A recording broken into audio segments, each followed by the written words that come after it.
Takaya Young. So recently this case has been brought back up because this officer was charged for murder. Let me remind you of the case that we're talking about. I'll show you the video, but I want to give you my unemotional breakdown of this case. So that way we can have a little bit more of a clearer picture as to whether or not these are the appropriate charges or not. So last year, Takaya Young, she was accused of shoplifting for a store. Officers were actually outside investigating something completely unrelated, and they get a call over the radio that a suspect was seen leaving the store attempting to shoplift. They locate Takaya on the other aisle of the parking lot as she's getting in her car. They go attempt to detain her, and that's where this video takes place. Let's watch. Out of the car. Out of the car. Out of the car. Out of the car. 7 back in service, 1828. Get out of the car. Then get out. No. Then get out. Get out of the fucking car. Get out of the car. Get out of the fucking car.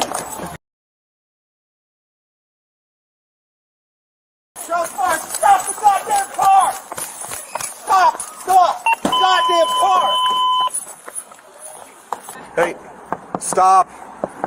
Hey, out of the car. Out of the car. Out of the car. Out of the car. Out of the car. Out of the car. They said you're still stuff, do not leave. Get out of the car. Then get out. No, then get out. Get out of the car. All right. So now they're charging him for murder. So we have to ask ourselves, is this appropriate? Now, in order to break this down, I'm going to remove my emotion out of it. And I want to just focus on what case law allows officers to do in this scenario.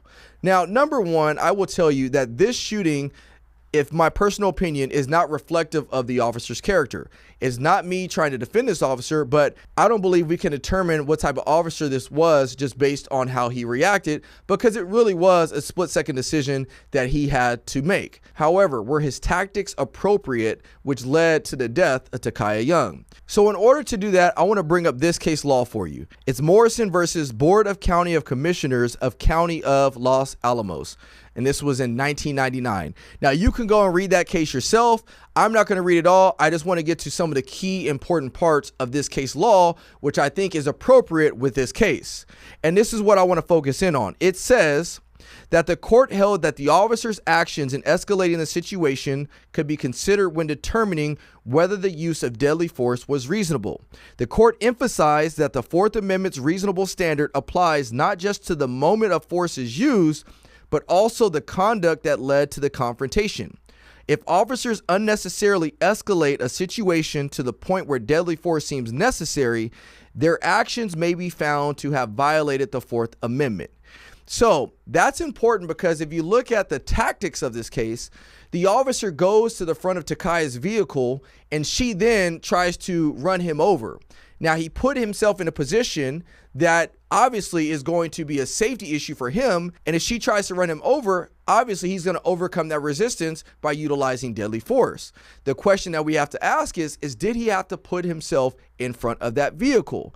Now, this is why I say we can't determine this officer's character based on this scenario, just because these things happen quickly. I've been a police officer for many years, and sometimes things are just moving so fast that you don't realize what you're doing. And to be quite honest, we don't train to put ourselves in front of vehicles. So I think that's the part that needs to be scrutinized as to whether or not this officer should have done that. But I don't think we could attack the officer's character and saying he's a terrible officer and he should have never done that, because we have to really get back to the bottom of it, is that Takaya essentially put herself in this scenario, but I don't believe that lends to the justification of him utilizing the deadly force, which is what he did.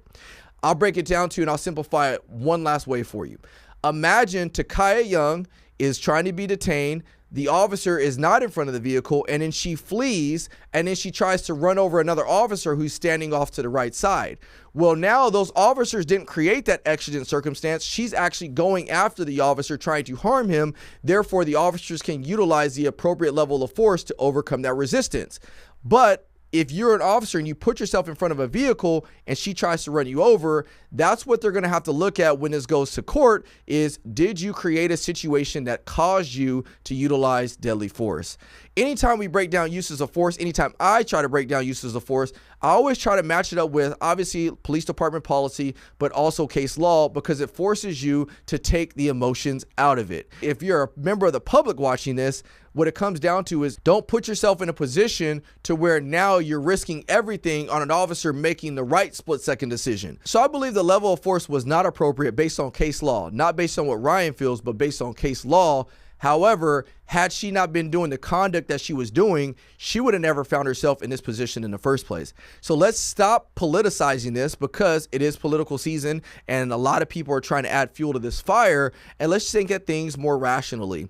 You know, I broke down a case a couple weeks ago where we had a terrible officer display his character in the shooting of Sonia Massey, but a case like this where all you see is a video and you don't know that officer from anything else, we can't necessarily scrutinize his character just based on this short video. So what do you guys think in the comment section below? Again, remove all the emotions out of it and let's look at things, especially if you're a police officer, let's look at things per the law.